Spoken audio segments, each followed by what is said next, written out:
Oh, well, hey, welcome back to the show, everybody. Thanks for, thanks for tuning in. Thanks for being a friend.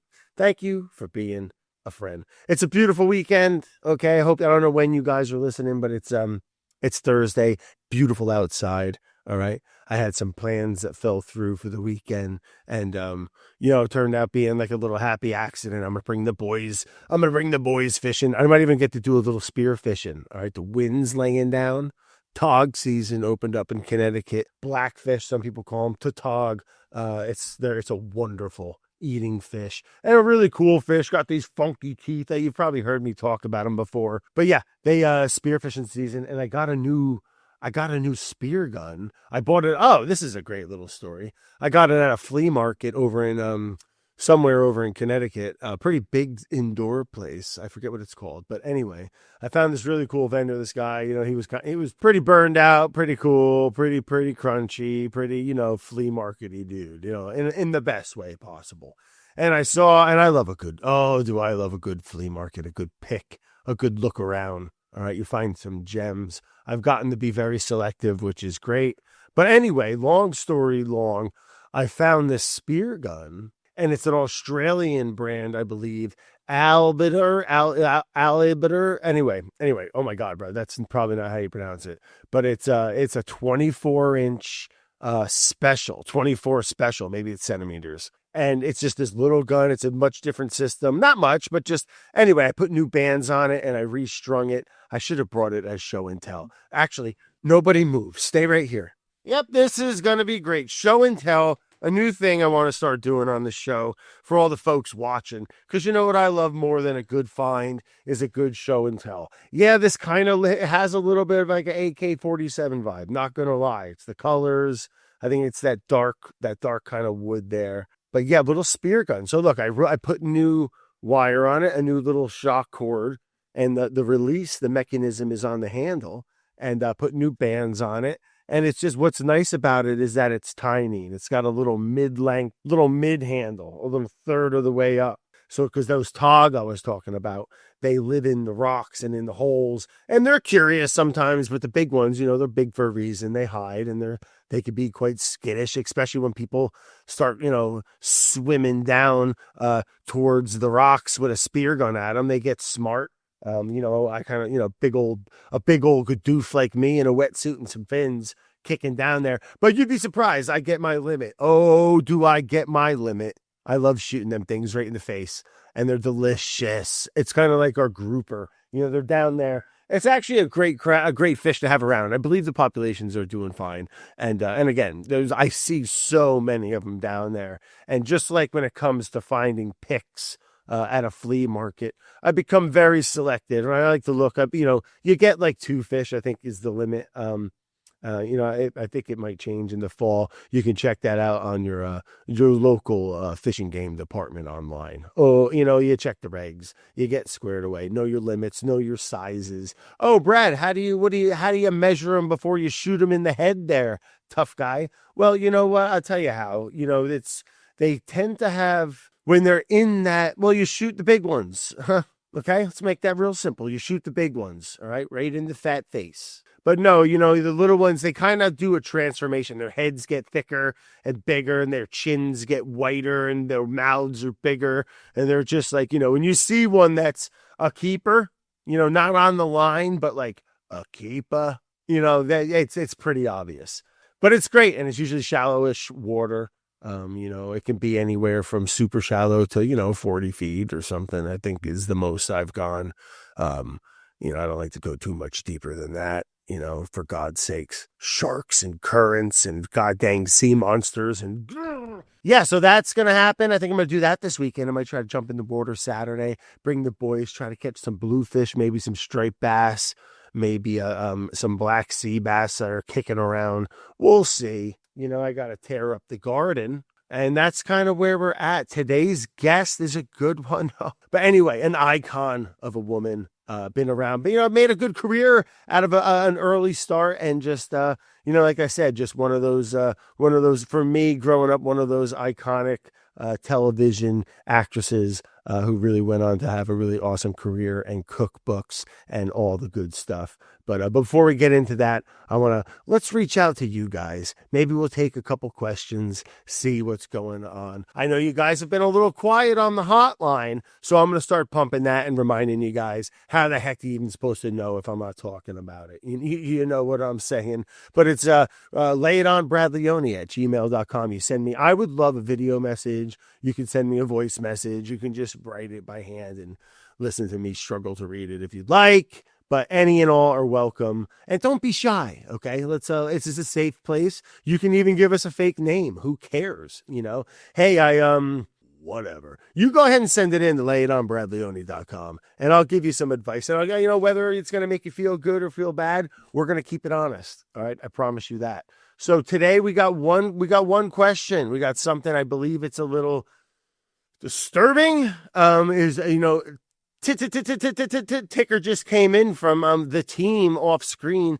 Kay, our lovely editor producer, she's got a question coming from, I guess it's about Ed Gein. So let's go to the lines. Do you take credit for the upswing in popularity of Ed Gein's story coming back into focus via the Netflix documentary? Asked by S.K. Scalusby. Ooh. No. I mean, maybe.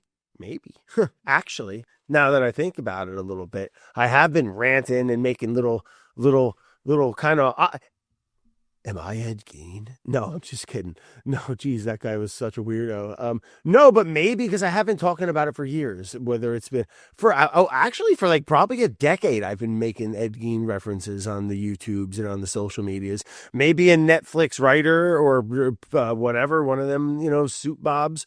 They caught me saying it, and they're like, you know what? Who's Ed Gein? And they looked it up, and they're like, holy shit. Like, we got to make this as people, America loves a good serial killer, and this guy was a fucking lunatic. I don't know if you guys have been watching that thing on Netflix. I had to stop. It's like, what are we doing? What are we, good God. That, but I was watching it on an airplane. I downloaded it, and it was like good, but also like, it kind of fucking scarred me a little. And I think it fucked the actor up too.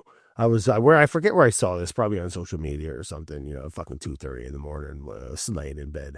But I listened to an interview. I forget the guy's name, the actor in it, but he was like, I think it was a lot. Like, he got into it and it started like, it's like, that's poison, man. That guy was like skinning fucking people, and like, he was doing more than that. He was like, it was just, don't even watch the show. You know what? I don't love, and if I am responsible for that, I'm sorry. Honestly, if you're listening and you're like, Brad, yeah, dude, we fucking totally got this idea from you.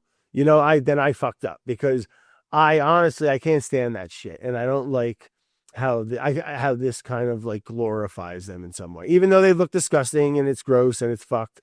Like, people are watching it for what? Entertainment or historical fucking knowledge? Like, it's, I honestly believe, and this is a stretch, but like, I don't think it helps anything. And it might even like, actually, how about this shit? Yeah, I think it makes it worse. I mean, Ed Gein was inspired by like some comic book of some crazy Nazi bitch who was like skinning people and fucking killing people like a lunatic and making like wallets and fucking God only knows else.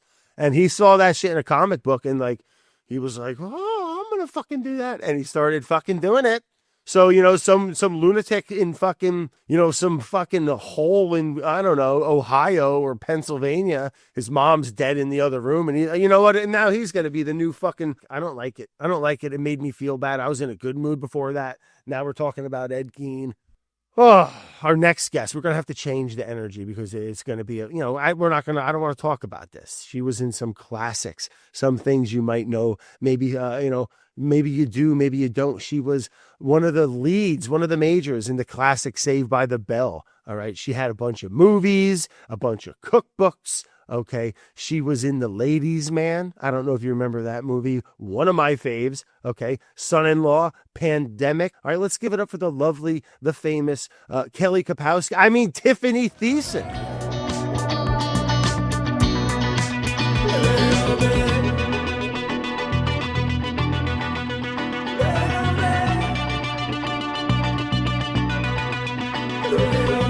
Tiffani, thank you again for joining and for your time. And welcome to the show. Thanks for having me. And you're calling from, I know you got the hat on, but you're out in Los Angeles, correct? Yes, of course. My boys play again tonight, so yes. Did you grow up in California, Tiffani? I did. I grew up in Long Beach, California. Yep. I'm like a sixth generation California. I think my kids are seventh, which is pretty crazy. Were your parents involved? Because I know you. And also, nice to meet you. Welcome to the show. Nice to meet you too. I've been a fan for a while. Oh, thank you very much, man. The same. I grew up watching you on TV. I was in that era of where Saved by the Bell was on, and I was watching TV after school type of stuff. And, yeah. It was awesome. So it was, it's cool. It was how many seasons that was a hell of a run, right? We did. I want to say if I remember correctly, it was a few years ago. We did 4 seasons on Saturday morning, and then we did 1 season on prime time. And then I think we did two like movies. So it was a big run for my first big gig, Was that how you got introduced into acting, I had started modeling and doing commercials when I was younger. My uncle actually was a photographer and went to film school with actually Steven Spielberg and went to college with him. And so he was kind of in the business. He was a writer himself. So he kind of on a whim just took pictures of me, had sort of introduced those pictures into an agency that was here in Los Angeles, and boom, got an agent, started working, and Saved by the Bell was really one of the very first like big TV shows that I had done. I had done some guest stars, but that was like one of the biggest things. Yeah. Sure. And were your parents involved in Yeah, media, I was young, so my mom drove me every single day until I started driving at 16. But yeah, they were very involved because they had to be, and I was underage, For sure. No, I'm glad that. But also, was before you were involved, were they personally involved in showbiz? In the business? No. Yeah. No, okay. Just my uncle. No, not at all. Not parents. at all. What, was your mom like a school teacher or something? No, she was just she actually worked. Yeah, she was a mom, but worked with her best friend, who she still does. With these craft shows that she puts on. She's very crafty. And then my dad worked for the city. He was a landscape architect for over 30 years. So incredible. So nothing, complete opposite. Nothing at all. Right. Yep. And you said 6 generations, so you guys are that's California, what I was told from my aunt who did all the genealogy sort of stuff. I think I'm 6th generation. My kids are 7th, so it's pretty crazy. Yeah, California ain't that old. So no, it ain't. Yeah. Nope. Man, so that experience, Saved by the Bell, that must have been. Did you getting involved in it? Was it a big production off the bat? Was it like, wow, there's all these cameras? It was definitely very different for me. I was coming from just school every day and all that, so it was like getting up early in the morning, driving to Los Angeles, or I grew up in Long Beach, so that was a drive and a lot of traffic, and I would get there early in the morning. I would do school for a few hours, and then I would work all day. So it was, it definitely taught me at a very young age about discipline, about just work ethic, about responsibility, priorities, all those things at almost 15 years of age, which was a lot, But I also got to travel, which was huge. I was going to Europe when I was 16, 17 years old, which was pretty cool too. And all across the country too. We were doing pop-ups and mall tours and, signing and meeting people and all that to publicize the show. So that must have been crazy. And that's, that's pre-social media, Yeah. So it's just that's why we were doing it, because, people were wanting to have that connection that now most people get through social media. So. Right. Well, shout out to your mom for it sounds like she was driving you a lot and bringing you and she was. And then shout out to my dad, who was, full-time job and then having to take care of my brothers, because a lot of times we were getting home late. Right. So it takes a village, as they say. It's very true. Dang, well, it worked out, man. Did you guys, did you getting into it? Did you think that the show was going to be like a big... No. I don't think you ever know. And I still would say that now, any sort of show or pilot, you would say, for TV or a movie, you never know what it's going to do. You have no idea. You might have instinct, you might have an idea, but you don't really know. You just kind of put your foot into it, do your best, and hope that it becomes something. And I've been very lucky at a young age that I've had a lot of really big, successful projects like TV and I went from Saved by the Bell right to another very successful show that was successful before I was even there. So, but I've been pretty fortunate and very grateful for that. So yeah, no, heck yeah. I mean, and everyone, I mean, I forget everyone that was in the show, but I mean, for the most, oh my God, did Screech die? He did. He passed away a few years ago. Yeah, yeah. What was his real name? Dustin Diamond. That's right. Yep. Mm-hmm. But I mean, what I was getting at there was everybody kind of, for the most part, to my knowledge, right, or at least a good handful of you, really kind of butted, it really, into further careers from it. Absolutely. Yeah. A lot of us are still, we may have chosen some different paths and sure. Mario has gone into this really big sort of career and hosting and all that. Mark Paul's still an actor and so I think we're all still very active in the entertainment business for sure, a lot of us. Yes. Well, I mean, I experience, especially going on the tours and stuff, like afterwards, it sounds like these like press and meet and greets and events and stuff, probably at like malls, right? Yeah. Or stuff. It was a lot of malls, and a lot of it I did a lot of it with Mark Paul. It was a lot of us putting, the two of us out there. Sure. A lot of the state ones we did as a group sometimes. Sometimes it was just the four of us where it was, Mark Paul, myself, Mario, and Elizabeth sometimes. And then sometimes it was all all six of us. And then, when we sold our show, the rights to all these other countries, and it was syndicated, that was a huge thing. And that was really my first sort of taste in traveling outside of the States and going to France and going to Belgium and going to, Holland and all these places that, who would have thought at 16 years of age going without my parents, actually. Those we had chaperones. So right. I was experiencing, and I think I go back and I talk about this pretty openly, that my love of food and culture like that all stemmed from being able to see all that at such a young age. And my whole love of food really opened up because of that. Yeah. Well, I mean, how could it not, right? Getting out of there at a young age and seeing just those cuisines and cultures and people and I mean, the food alone. I mean, I remember the first time I left the country. It's just like, I think it's very eye-opening. Yeah, it's amazing. Totally. And I have a couple kids, and I want to bring them. They're 9 and 7, but I do want to bring them soon. Absolutely. I somewhere say like sooner the better. Yeah, we're taking my kids to Japan over the Thanksgiving break, and my son is so enamored by everything Japanese, the culture. He's into anime. He's into the food, and so he is like literally counting down the days until we leave. So it's exciting. It's super fun. I think it's important to travel with kids. Yeah, well, if you can, whether it's just another state, I mean, truly, like whatever you can do. Like, I'm fortunate enough that I'm able to take them to Japan, but like even us going, and seeing family in Texas was huge for my kids. Oh, any travel, I couldn't agree more. I just took the boys up to Provincetown out in the tip of Cape Cod. I love it. Yeah, it was a little solo dad and the boys. That's trip. Awesome. Yeah, just like little stuff like that. Yeah. Man. They don't forget that shit. No, they don't. They don't. They really don't. But I do think they're almost ready. I want them to go somewhere where it's like shocking, where like it's like the culture is like we're not. And then it's not easy to get there. Like a 12-hour flight that I keep telling my kids, like you're gonna have to buck up. Right.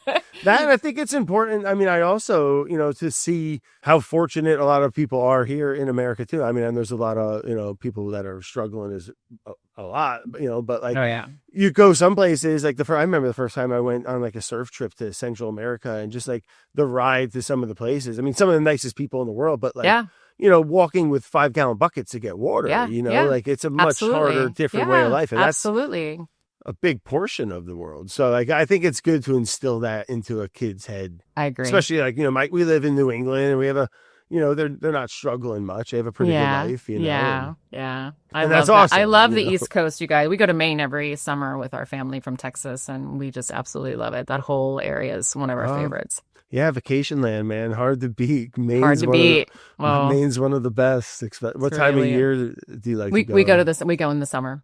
Yeah. Oh, great. Yeah, it's so fun. So travel, and I mean, it sounds like, is that where seed planted for food or different types of? I mean, sure. You always? I mean, I always loved food. All the women in my family were always in the kitchen cooking for holidays, and weekly dinners with the family and stuff like that. My mom, my aunt, my grandmother. So I was always, food and cooking was always a part of me since I was little. I think it really opened up my eyes even more so when I was traveling. So I think it was definitely a combination of both for sure.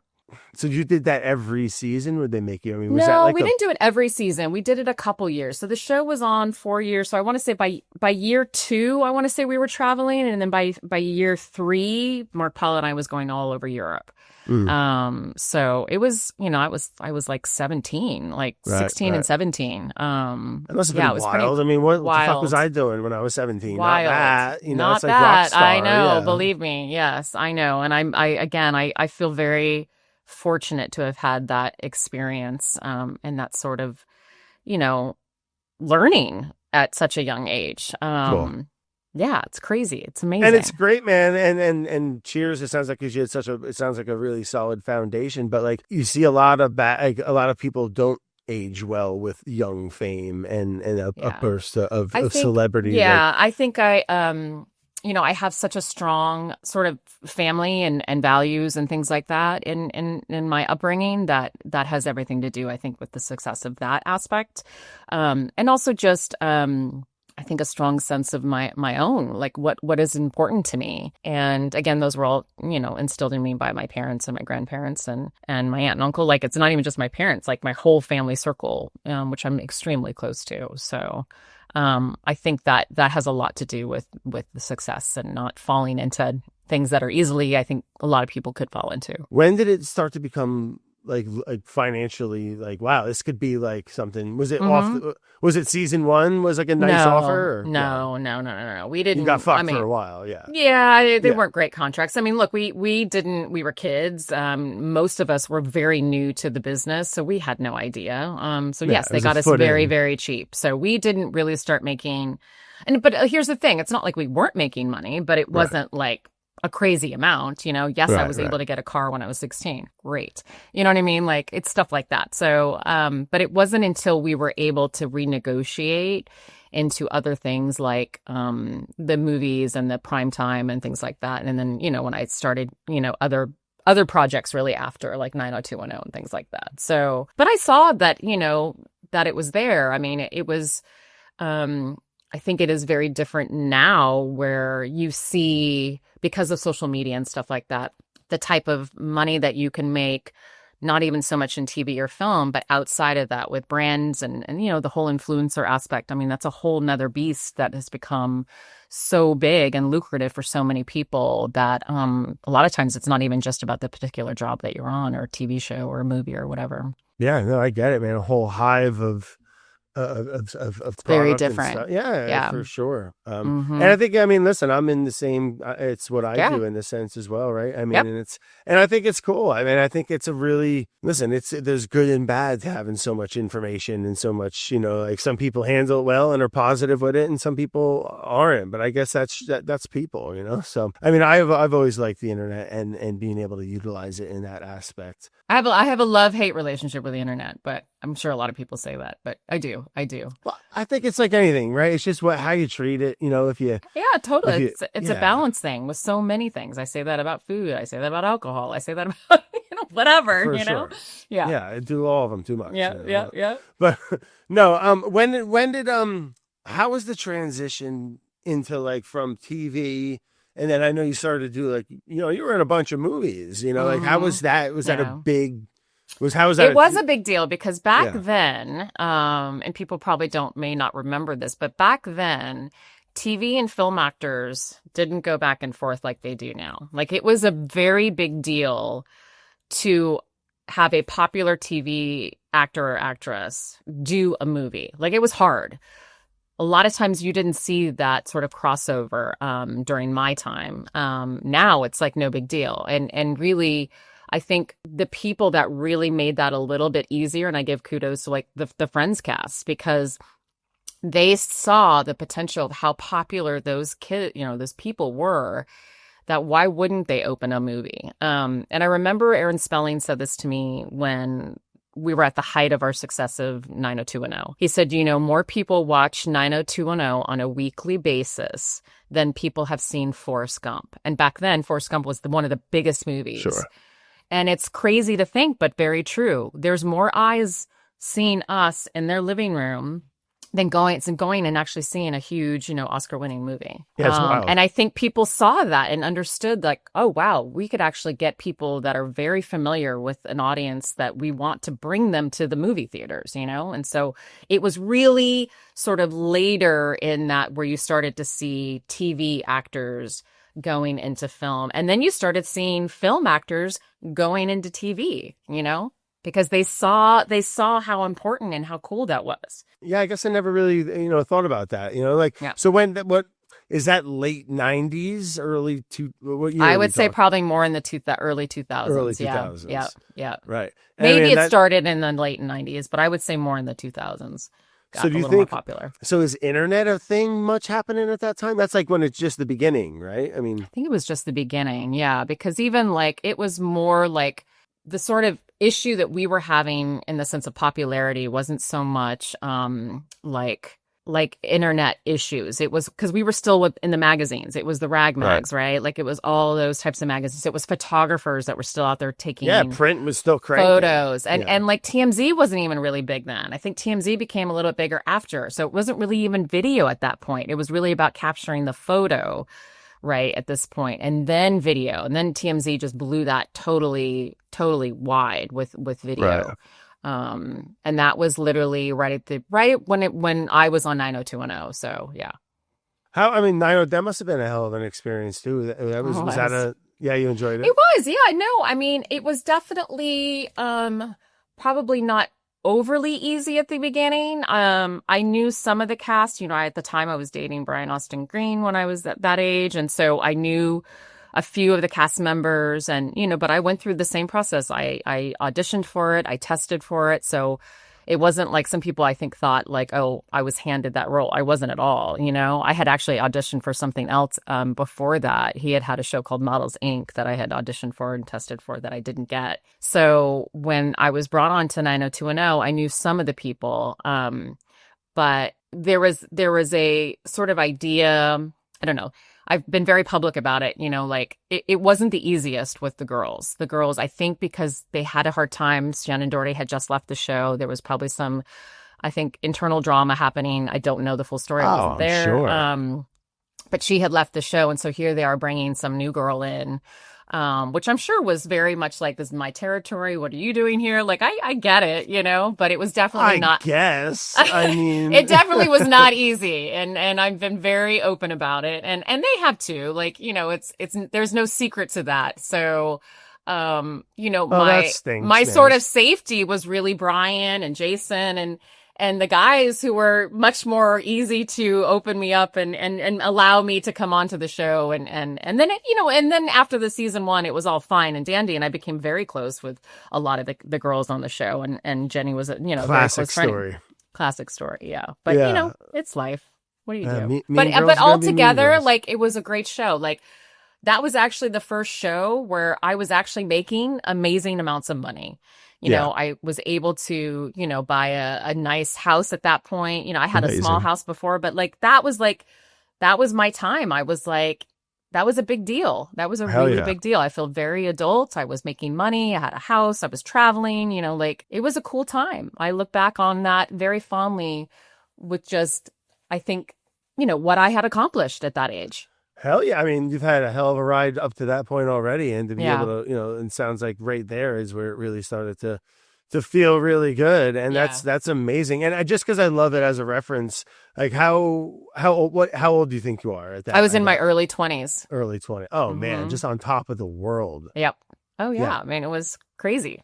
No, you have kids now, you mentioned, but I do. I have a 15-year-old and a 10-year-old. Okay, so at that time, kidless, just making money, living kidless, had a boyfriend for a little bit, then didn't have a boyfriend, and nothing serious, at all. Yeah, no, and traveling and then doing other movies at that time too. Like I was doing other stuff. It was I look back at that and was very very Good job, Tiff. Yeah, good for you, man. That's amazing. Yeah. And you've been in a bunch of movies, man. Like I remember one of my favorite movies of all time, it's just a great comedy, and he's such a great actor. And your role in it was amazing. It's The Ladies Man. Oh yes, that was super fun. Yeah. It's just I don't know if it's underrated, but it was just and I haven't watched it in a few years. I'm sure it holds up. But no, I mean, Tim, first of all, the lead on that movie, and he was, a huge comedic, actor on SNL. Amazing. I loved everything about that movie. The fact that I got to experience that, to work with Lorne Michaels, and then Will Smith, who was kind of nobody at that point. I played his wife. And so, he was just starting to become huge. And the whole cast, it was, yes, again, another moment of like, wow, that's super cool. I got to do that. Pandemic was that. I mean, that was a much different role, right? Oh, yeah. I mean, let's be honest, that was a paycheck. So pandemic. Yeah. Like you have those movies where you're like, okay, this is good for the career. All right. And then this is good for my bank account. That was a bank account one. Hey man, nothing wrong with a home run, Tiffani. No, not at all. Not at all. Who got hurt? No one got hurt on that. No one got hurt. And then you think like years later, it comes back out again because we're living the real life version of it, right? Yeah, no, 100%. Crazy. Yeah. So I mean, do you still dabble much with it? Yeah, you're getting involved I have a in new that show. Disney Plus I'm show. leaving for Vancouver soon. I have a new show that got picked up for Disney, so I'm going to start shooting a new show soon. Right. Talk to us a little bit about that show. It's a show called Coven Academy, and it's a really like mystical sort of show with a bunch of really amazing kids, or kids to me. They're teenagers and young adults. Sure. And it's all about witches and warlocks and vampires, and it's going to be fun. Yeah. Disney Plus, when's that coming out? Yeah, it'll come out sometime next year. We're going to start shooting in December. So I'll be coming back and forth from Vancouver a lot. Vancouver, never been. I don't think I'd want to leave. Great city. Yeah. And just the outskirts too. Just that Pacific Northwest, the Orca Islands. Yep. It's endless, really. Like the amounts. It's pretty cool. It's a great town. And a huge hub for film, if I'm not mistaken. It is, right? yeah. I think just with the dollar and the initiatives, like it's a very popular place to shoot. Look, I'm sad that LA has really been struggling and continues to struggle. I don't know if I try to be a very positive person and hope that our industry will bring back the love that we always have had for Los Angeles. I just don't know. I don't know. I hope the right people do the right thing. We'll see. It may be too late. I don't know. A lot of our studios are pickleball courts now. Is that right? Yeah. So, oh wow. So, I mean, listen, I go to LA. I love it. I visit once a year. I don't think I could live there. Maybe I could. It's beautiful. Whatever you guys got. I could just for the gardening alone. But to be honest, just for your guys' grow season. Oh yeah, no. We have off. great. I've got chickens. I grow a lot of my own food. It's amazing. Yeah, our weather is amazing. You can't beat our weather, and the fact that you can be at the beach and you can be at the mountains within literally an hour and a half is pretty incredible. It's incredible. Yeah, and just the citrus, but you mentioned like the town is hurting in that aspect. Yes, it's been hurting for a while. I think the double whammy of COVID, which actually, funny enough, was only a small hit. We really came back after COVID. Like it was fine. It was the double whammy, I think, with that as well as the strike. And it just and it was already rolling into the fact that it was just getting very expensive to shoot here. Right. But Things having changed. that strike happen right after COVID, I mean, you go to our stages here and there's maybe like one movie, one show, and there's 30 stages, hence why I was saying a lot of them, like where I shot 90210, they're all pickleball stages now. They're all pickleball courts. That's like, there's nothing on there now. They're not even stages anymore. Now, do you think that's just like a natural evolution of how they change shoot? Like, what's the cause of that? It's the cost. It's purely the cost. And so this is where it's extremely important that, our politicians hopefully can help that. There's still a lot of people here who are in the industry with makeup artists and, prop masters and at, you know, just all those people who are still here and they're struggling. I have many friends who are struggling. There's only a few things that are being shot here right now. So when you were younger, you know, Mhm. when you were, you know, say 90210 days, the town, very different. Bustle. Oh, very the different. studios Oh my were a gosh. whole nother animal. It was what you thought Hollywood Right. was. It was Right. It's busy. like what the movies It was were. TV shows and films, and you'd walk and you go to the commissary and you'd see other actors, and like, yeah, it was completely different. And It's now not it's like that at pickleball, all yeah. anymore. It's quite depressing. Sad. Well, I mean, you're sadly. going to Vancouver. Why is it's just costs like what? So you mean incentives for these companies to stay there? Yep. Yeah. Yep. Gotcha. Yep. And that's what was never set up properly here for us in California and Los Angeles, you know. Right. And that's the sad thing. Gotcha. So Yep. so their claim is that being pushed out and going to other places that are way that's more. why you see know. a lot of, you know, even like when I was doing white collar, and granted it was taking place in New York, but even New York had initiatives, you know, like it literally had tax incentives to be able to shoot in New York. Yeah. So, but yeah, I mean, there are lots of stuff happening in New Mexico. Atlanta is a big hub right now. I mean, there's tons of places everywhere else. You know, North Carolina's Right. had a tax incentive for a long time. There's lots of places, and it's very and sad. I'm with you, you know, because it's more than just, because yes, it is it's the businesses, it's all the jobs, but it's the culture of it, right? It's Hollywood, this is man. this It's is like Hollywood. yeah. Yes, absolutely. I mean, that's the thing. Like, They should treat this it is as a old resource. Hollywood. My Yeah. home is an old Hollywood home. It was the old Right. Jack Warner estate. Like Awesome. it's very like there's, you know, look, it's nostalgic for me just being that I grew up here, but just as Yeah. a culture and like, you know, the people here, like a lot of them are leaving because they can't afford it anymore. There's no work, you know. Sure. It sucks. It sucks. Yeah, I'm with you. I don't know anything about the politics of it all over there, but like if I was running the state or the city, you know, you would treat that as a resource itself, in Huge. addition to Yes. the jobs, and the Especially business. Los Angeles, right? Like you've It's got iconic. Silicon Valley, and that's what's Right. bringing in money up there. Get it? But Los Angeles in itself, like that's where we made our money. Was literally in entertainment. Yeah. And that's just going bye-bye, which is very, very Yeah. sad. Well, Anyways, hopefully that takes we'll a see. swing. We'll see what you know. happens. There's lots of talk and lots of push, and they're trying, but. Oh God, let's not talk politics. We'll get I'm into not. it. We'll I get am not into here to it. talk politics at all. No way. Nope. As much as- I would bid adieu if that were to happen. Like, nope, as not much going there. As I do love it.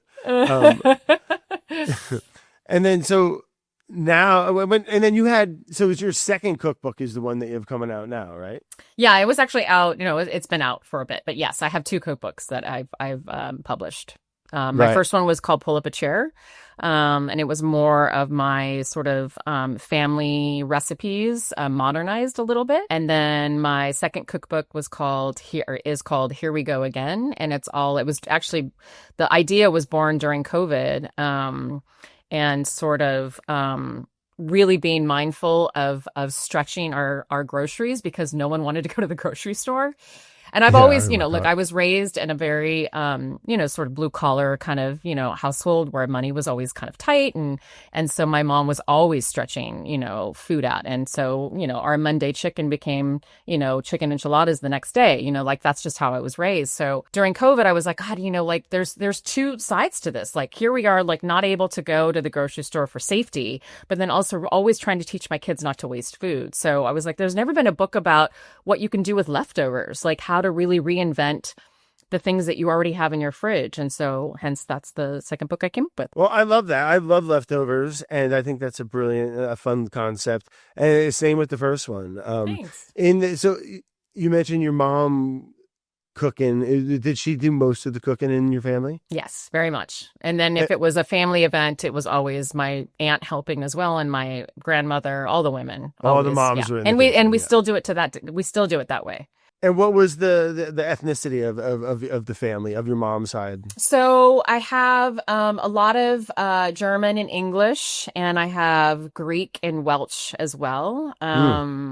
Just kind of a mutt, really. Yeah, just classic. an all Yeah, me too. around, you American know. mutt. Yeah, exactly. What was some of the food that was the food reflective of that, or was it just kind of what were they making? I think it was like, well, being a Southern California girl too, like it was a lot of, I think hybrids of, yes, classic dishes. Like, it was a lot of stroganoff. It was spaghetti night. It was like, just like the classic sort of family meals. But then also being that we're Southern California, like we loved Mexican food, like that was huge for us too. And then, I remember like we had a Japanese exchange family come and teach us how to do sushi. So like, like Amazing. we were always like, I kind of like, I guess my heritage, like I'm such a mutt, like that's how it was with our food. Like we enjoyed all of it. So, there was always something. We grilled a lot because we were also Southern California. We had the weather that we could grill year round, so we were always grilling and things like that. So the first cookbook, what was the vibe of what were some of the recipes, or so what were I some mean, of your like favorites classically, like stroganoff was always something very nostalgic for me growing up, but I never liked the way my mom made it. Right. And primarily not because of how it tasted, primarily because of how it looked. And I always remembered it looking very gray. It was like, this is not an appealing dish, even though it tastes decent. So it was really kind of taking those childhood recipes that I remember growing up with and sort of elevating them and making them a little more modernized. And that's really what the book is about. Yeah. Oh, I love that. And then some of them I didn't change at all because I thought they were perfect. So totally. And I made one cookbook, and it was quite. I have it. Quite a project and an adventure, and I love it. It is. It's a very big project. It's not as easy as some people think. It's a lot. And I think one day I'd love to try to maybe make another one. But your second one sounds great too. Leftovers are always something. I think that was like my earliest introduction to cooking. Like I've always been flipping leftovers into like. See, I think it's a really a neat way to be. I think it's a talent that not a lot of people have. I do too. And I had, a family, and my mom especially, because we didn't have a lot of money, that I saw her do it all the time. So I was like, wow, this is something like food waste is such a huge issue we have in our society. It really if we want to go down the road of global warming and all those types of things, like food waste is one of the top contributors to that.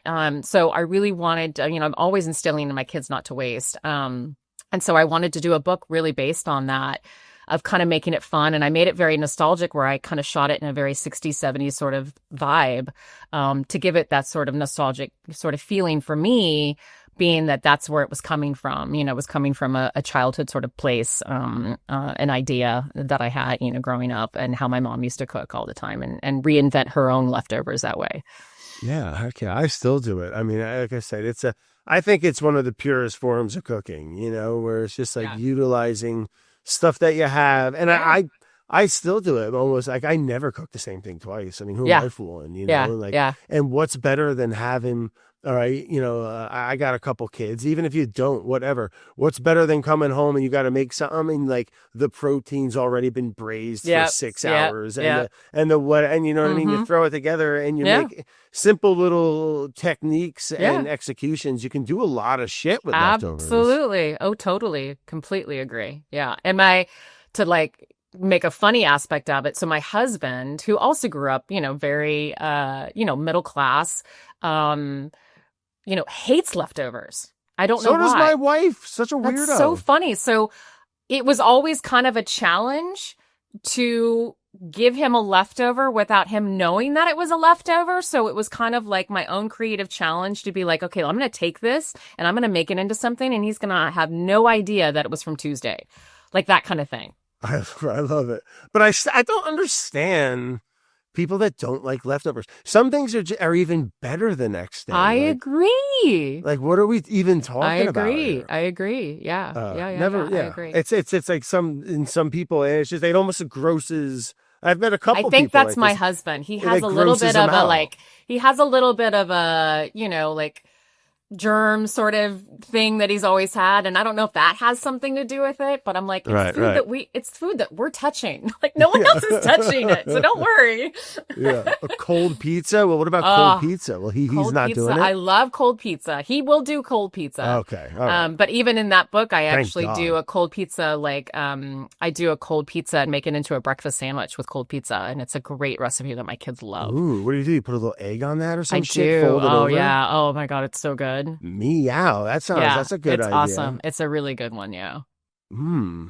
Love it. What is it? Is you put a protein on there? Or? You can, but I put prosciutto. Yeah. You don't have to. Like my kids don't always want the protein on it, but I hear that. It's whether it's cheese pizza or pepperoni or whatever. Yeah. Cool.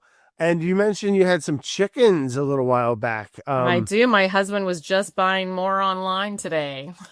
Oh, I love that. How big's the flock? The biggest we've had in the past have been about 15. Okay, that's a good herd. We're currently at 7 or 8. We lost another one last week, I think, to a hawk. Listen, I know all about it. Yeah. Everything wants to eat chickens. Yeah, that's the thing. Our kids learned at a very young age the circle of life, just how it works. We've lost a ton of birds. You know, we finally now, and it just happens sometimes during the day. Like you said, the hawks are like, we also have dogs. So generally, we pretty much have not had a ton.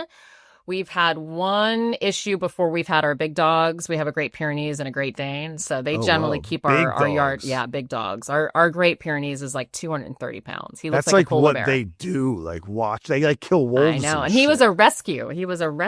Is he a sweetheart or what? He's such a sweetheart. He is like the most lovable. People think he's a polar bear when I walk him on the street. It's hilarious. My God, yeah, he's big, massive. Fluffy. Yeah. But they don't fuck around when time comes. No, he loves to go around and protect the yard and But yeah, so then my husband was literally last night going online. He goes, "What about this chicken? What about this chicken?" He loves having the chickens. Like it's his favorite thing. Egg birds. It's the loves it. Absolutely loves me too. it. So we have 8. And my wife, she'll get things offline. She'll people are getting rid of birds. All of a sudden, we got an extra us rooster. Too. We grabbed 3 from a friend of ours who didn't want them anymore. And we're we like do the same thing. We're like a fucking drop off, just a sanctuary for birds. Same, yes, we're the exact same. We had a couple geese. We had ducks. Unfortunately, fun. I mean, like raccoons, man. That was like our biggest problem. That's probably what you have. Yeah, we don't have raccoon issues. We have. You guys don't have raccoons? I mean, we do, but we don't. I've never had a raccoon issue in our yard. We have. It's coyotes and it's hawks. Yeah. What those about are the like 2 little? issues. That's it. What about you don't have like ferrets or like little killer little rats? Weasels? I mean, the rats love the chickens though because they go in and eat their food. Yeah. That's what I can't stand, but. Yeah, chickens are cool, man. It's great. The best eggs too. It's unbelievable. Oh, the best. Yeah. The best, yeah.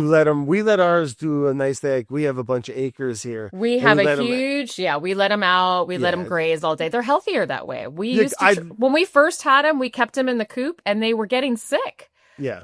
So. I mean, think about it. They start I leave them in there they're in their for a feces day. all day. Like, it makes sense. Yes, of course. So they have half of our grass now, which is a little interesting because the kids are like, when am I going to get my soccer, grass back? But we pull it back sometimes and all that. But no, they are super happy and healthy and they're doing great. They're molting right now, so they look like crap. But oh yeah, I agree. I think it's totally worth risking a hawk here and there to have them be chickens and eat I love bugs it. Agree. Completely. You guys grow much vegetables out there? We do. Yeah. We have tons of citrus trees, of course. We have, we finished our fig tree. We have 2 fig trees. We have stone fruit. We have 3 different types of apples. We have, like every kind of citrus you could imagine. And they all do so well, right? They all do great. Yeah, we just got a huge bit of rain, this week. Like we got dumped and like flooding dumped. But I always love when my yard thanks it and shows me after having a rain like that. So, but yeah, it's fun. We have almost an acre here in LA, which is kind of odd. That's Not a lot of people have. It's huge. It must be so nice back there. Citrus trees. That's the one thing, man. I've always lived on the East Coast, but I do wish I could walk out and I would be a crazy old guy with like 75 varieties. I was going to say, what are your favorite varieties? I've got 3 like grapefruits. yuzu. I have like 4 different types of oranges and tangerines and mandarins. I have kumquats. Oh, they're the best. Kaffir limes. I have regular limes. I have Meyer limes. Meyer lemons. I have regular lemons. It's crazy. Yeah, we have tons. love a good grapefruit. Like a really good grapefruit. It's kind of hard to beat. Yeah. Yeah.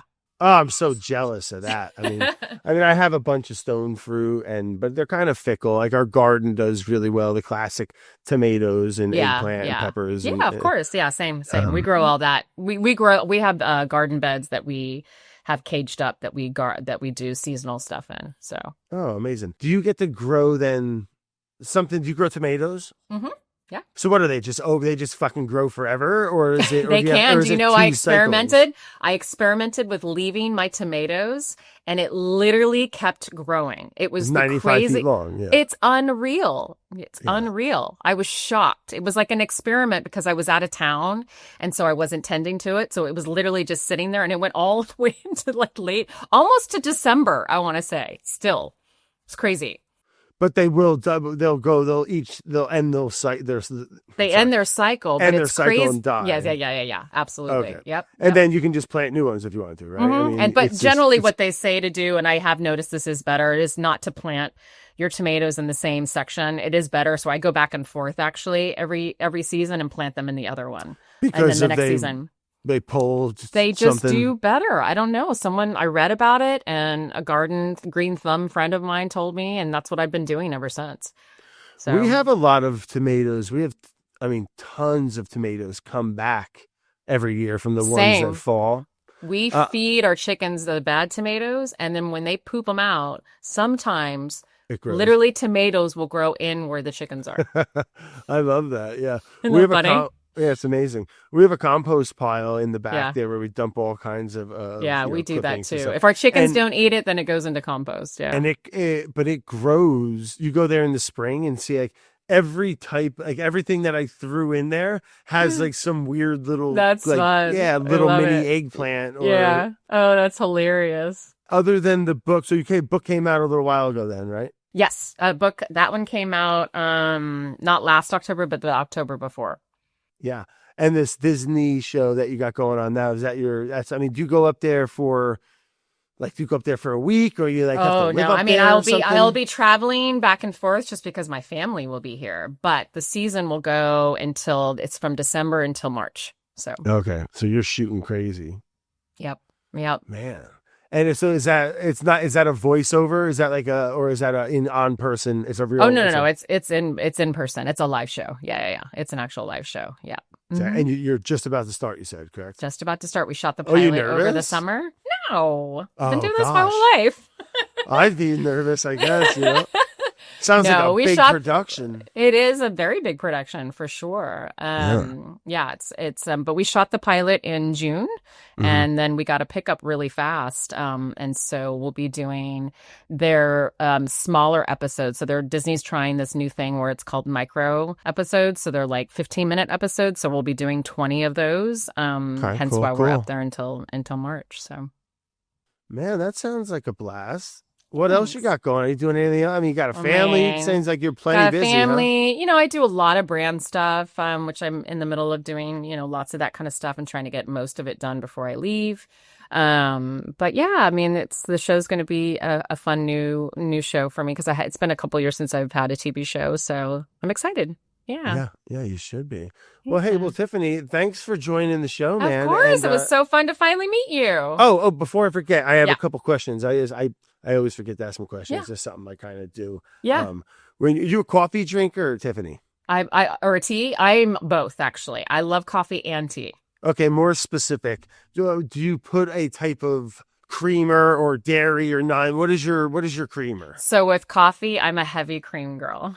You had a girl, Tiffani. Hell of an answer. I'm a half and half for life. Light cream, heavy cream. Why not? More. I am a heavy cream girl. I whip it like crazy, and I like the good froth in it. Yeah, that is me. That sounds good. But then if it's tea, I could do either. I don't have to have cream, or sometimes I'll have cream in it, or I love matcha as well. I'm a big matcha lover. Like if it's good matcha.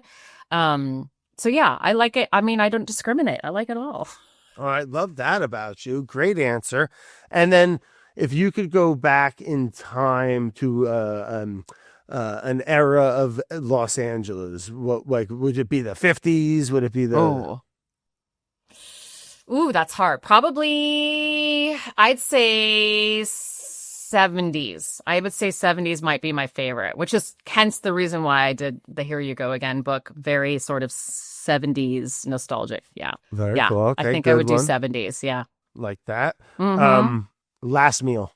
Ooh, it's so, people ask me this all the time, and I'm sure you get the same question being in the food world, right? Like that is such a hard answer. But if you had to, it's like, because all right, food is so mood driven, right? Like it's so mood driven. But if it truly true, it is. Yeah, I agree with that. It's hard. Like if you're telling me today's my last day, if today's my last day, I'd probably, what would I be in the mood for today? Like, just pretend today's your last day. Tiffani, you're gonna die in an hour. Right now, what do you want to eat? I think I want a good burger. All right. Ooh, a little more specific, please. A double smash burger. Ooh. With grilled onions. Okay. No tomato. I do not like tomatoes on my burger. You don't? Okay. No. That's fine. Potato bun. Potato bun. Love a good potato bun. Yeah. Sides? But then tomorrow it might be a charcuterie and a big bottle of wine. So yeah, that's or a what's bowl so of hard. ramen. Yeah, I get it. But you answered. You took your shot. If you had to, just to keep it on this little silly thing here, rice or pasta, if you had to pick one. Oh, pasta for sure. Oh, really? Yeah. Okay. Big pasta gal. No, I don't eat it. I don't eat it a ton at all, actually. But if I had to choose, pasta for sure. Good pasta. Really good pasta. Oh, yeah. Like a good dumpling, a good ravioli or a noodle. That's a tough one for me, but it's not about me. Tiffani, thank you for playing. Thank you for joining. Of course. And check out our book, and really looking forward to the show. Thank you. Keeping an eye out for it. Yeah, your kids will like it. It'll be a good show. Man. Yeah. Wow. Thank you, Tiffani. Thank you. This episode was produced by Brad Leone and Carolyn Gagnon in partnership with Studio 71. It was edited by Kate Brunotts with music by Harrison Menzel.